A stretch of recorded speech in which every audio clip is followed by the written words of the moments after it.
அனைவருக்கும் வணக்கம். நான் உங்கள் சிவாஜி பேசுகின்றேன். திருப்பதியில் லட்டில் விலங்குகளின் கொழுப்பு கலந்ததாக செய்தி வெளியாகியிருந்தது. அந்த திருப்பதியில் லட்டு செய்கிறதுக்கு நெய் ஏற்றுமதி தமிழ்நாட்டிலேருந்து ஒரு கம்பெனியில் செய்யப்பட்டது. அப்போ அதே கம்பெனி தான் பழனி பஞ்சாமிர்தத்துக்கு நெய் ஏற்றுமதி செய்தாங்க. அது மட்டும் இல்லாமல் பார்த்தீங்கன்னா, அந்த கம்பெனி மீது சில சச்சரவுகள் உண்டு. இது என்ன பண்ணாங்க கேட்டீங்கன்னா, நம்ம இயக்குனர் மோகன்ஜி பழனி பஞ்சாமிர்தத்தில் கருத்தடை மாத்திரைகள் கலந்திருப்பதாக எனக்கு செவி வழியாக செய்திகள் வந்ததுன்னு சொல்லி போட்டு ஒரு தகவலை பதிவிட்டார்.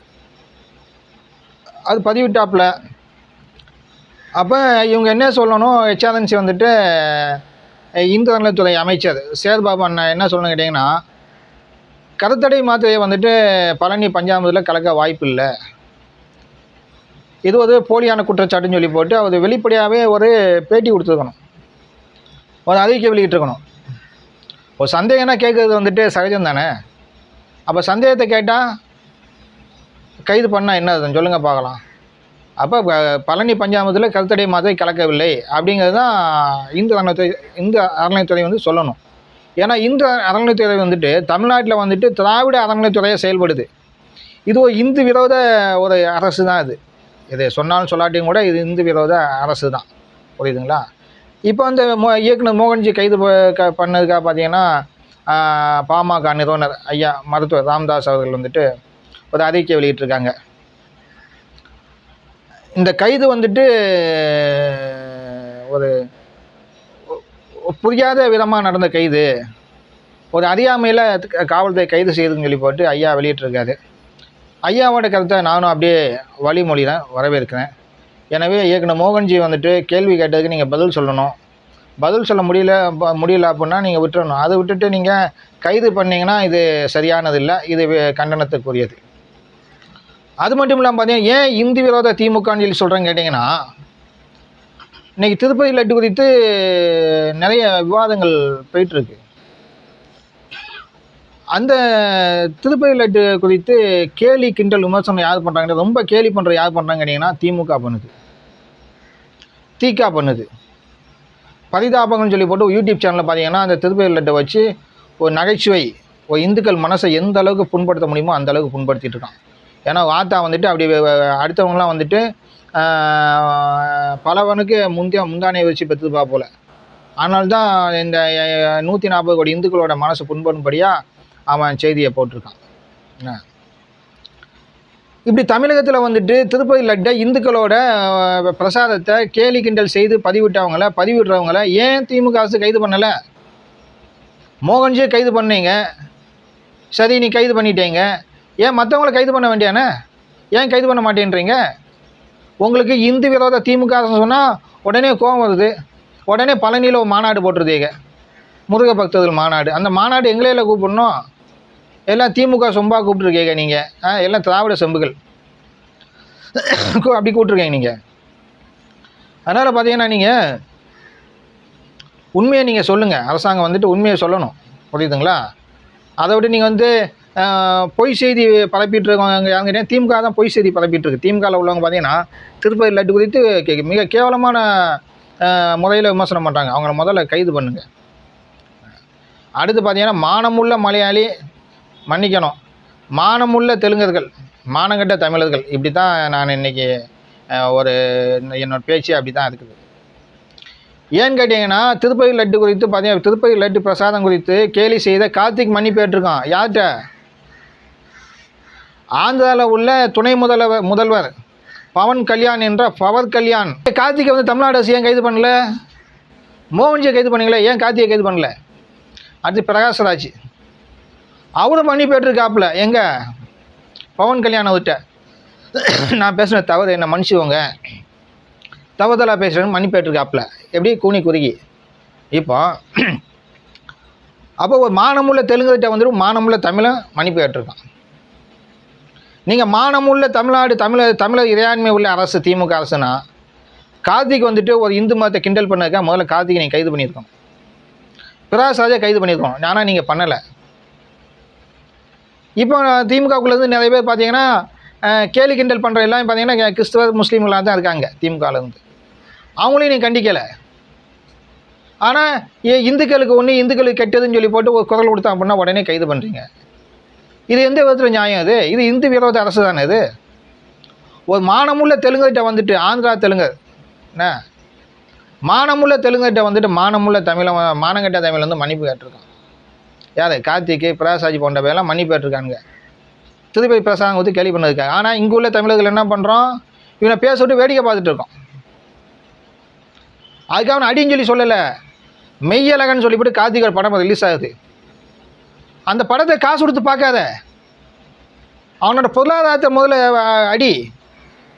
அவன் படம் பார்த்தா அவனோட படம் மெய்யழகன்ற படம் பார்க்காம புறக்கணிச்சு அப்படின்னா அவன் பொருளாதாரம் சரிவாகும். அப்போ பயப்படுவான். ஏன் கார்த்திக் ஆந்திராவில் மன்னிப்பு கேட்கான்? ஏன்னா இவன் படம் அங்கே ஓடணும். அங்கே உள்ள பவன் கல்யாண் விட மாட்டார், இறங்கி அடிப்பார்.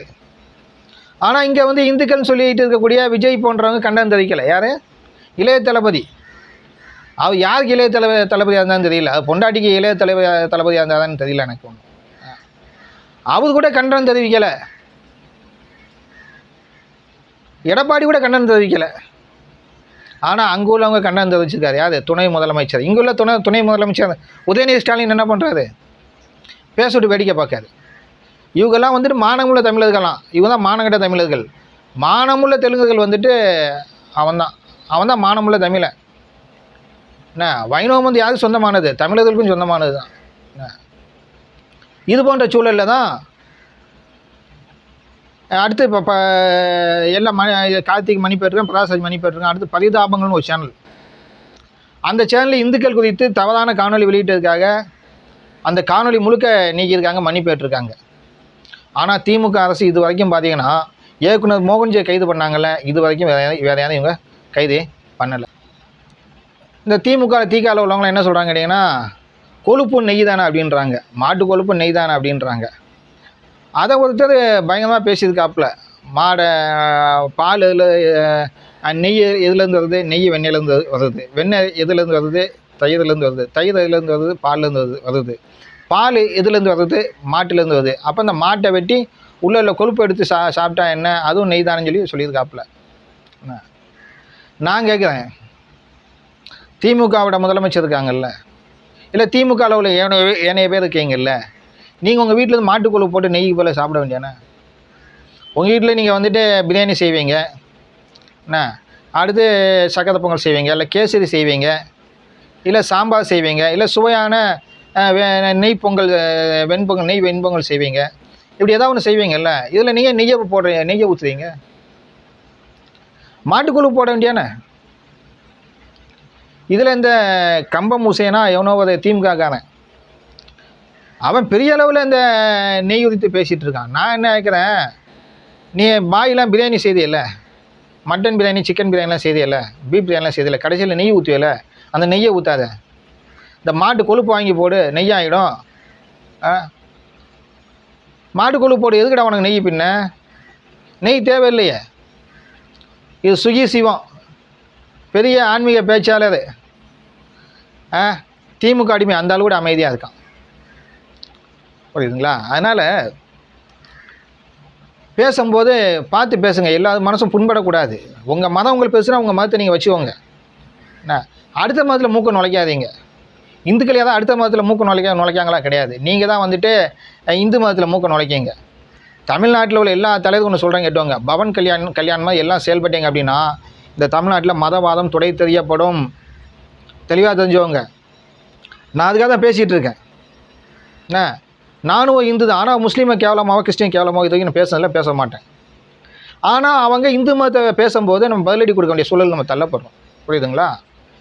அதுபோல் என்ன போல தான் நீங்கள் திமுக தலைவர் இருக்காது, அதிமுக தலைவர் இருக்காது, காங்கிரஸ் தலைவர், பிஜேபி தலைவர்லாம் தமிழ்நாட்டில் இருக்கீங்க.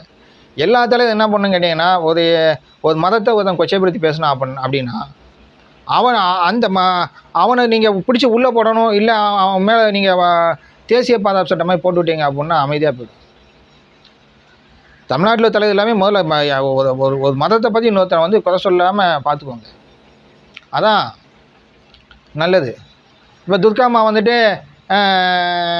திருப்பதியெல்லாம் போயிட்டு வந்தாங்க, அவங்களும் மாட்டு கொழுப்பு கலந்த லட்டு தானே சாப்பிட்ருப்பாங்க, சொல்லுங்கள். திமுகவில் உள்ளவங்கள நீங்கள் தான் சொல்லணும். அந்த அம்மா திருப்பதி போனாங்கல்ல, அந்த அம்மாவுக்கு இந்த பன்னிக்கு கொழுப்பு கலந்த அந்த மாட்டு கொழுப்பு கலந்த லட்டு தான் சாப்பிட்ருப்பாங்க. அப்போ அந்த அம்மாவை சேர்த்தா நீங்கள் கிண்டல் பண்ணுறீங்க? யார்? உங்கள் கட்சி தலைவர் முதல்வரோட மனைவியும் சேர்த்தா கிண்டல் பண்ணுறீங்க? அதனால் ஒரு மதத்தின் மீது நீங்கள் தயவுசெய்து வன்மத்தை பரப்ப நிப்பாட்டுங்க. தமிழ்நாடு அரசுக்கு கோரிக்கை வைக்கிறேன். தமிழ்நாடு கோயில்களில் சப்ளை செய்யக்கூடிய கோயிலுக்கு விளக்கேற்றக்கூடிய எண்ணெய்கள் வந்துட்டு சுத்தமான எண்ணெய்களா, அந்த கோயிலுக்கு நீங்கள் வழங்கக்கூடிய நெய் வந்துட்டு சுத்தமான நெய்யா அப்படின்னு நீங்கள் ஆய்வு பண்ணுங்கள். அந்த கோயிலுக்குரிய பிரசாதங்கள் வந்துட்டு சுத்தமான முறையில் செய்யப்படுதா அப்படின்னு நீங்கள் ஆய்வு பண்ணுங்கள். அதைத்தான் கேள்வி எழுப்பியிருக்காப்புல யார்? இயக்குனர் மோகன். என்ன சொல்லிதான் கேட்டிங்கன்னா, மோகன்ஜி வந்துட்டு பழனி பஞ்சாமிரத்தில் வந்துட்டு கருத்தடை மாத்திரை கலந்துருக்கா இல்லையா அப்படிங்கிறது அவரோட கேள்வி. அவர் என்ன சொல்கிறாரு, இந்த மாதிரி பஞ்சாமிரத்தில் வந்துட்டு கருத்தடை மாத்திரை கலந்துருக்கிறதா செவிவெளி செய்தி தான் சொல்கிறாப்புல. இதை நீங்கள் சரியாக உள்வாங்கிக்கணும். நீங்கள் அவரை கைது பண்ணது சரி அப்படின்னா, இப்போ இந்துக்களை கொச்சைப்படுத்தி திருப்பதி பிரசாதத்தை கொச்சைப்படுத்தி பேசிகிட்டு இருக்காங்களே, அத்தனை பேர்த்து நீங்கள் ஏன் கைது பண்ணலை? ஏன் பிரகாஷ்ராஜை கைது பண்ணல? ஏன் நீங்கள் வந்து கார்த்தியை கைது பண்ணல? ஏன் இந்த பரிதாபங்களை யூடியூப் சேனலில் கைது பண்ணல? இன்னும் இருக்கக்கூடிய இந்த தீக்காவில் உள்ளவங்களாம் நீங்கள் ஏன் கைது பண்ணல? ஆனால் இந்துக்களை பற்றி நீங்கள் என்னாலும் தப்பாக பேசலாம். தமிழர்களோட மதம் தான் இந்து மதம். தமிழர்கள் வந்துட்டு கிறிஸ்தவ மதம், இஸ்லாமிய மதம் தமிழக மதம் கிடையாது, அது அந்நிய மதம், வந்தேரி மதம். ஆனால் தமிழக மதமான தமிழரோட கூட தெய்வங்களை தவறாக பேசலாம், அவனை கைது பண்ணாமல் நீங்கள் நிறுத்தி வச்சுருக்கீங்க. அதனால் திமுக மதச்சார்பற்ற அரசு அப்படின்னா நீங்கள் மதச்சார்பற்ற முறையில் செயல்படுங்க.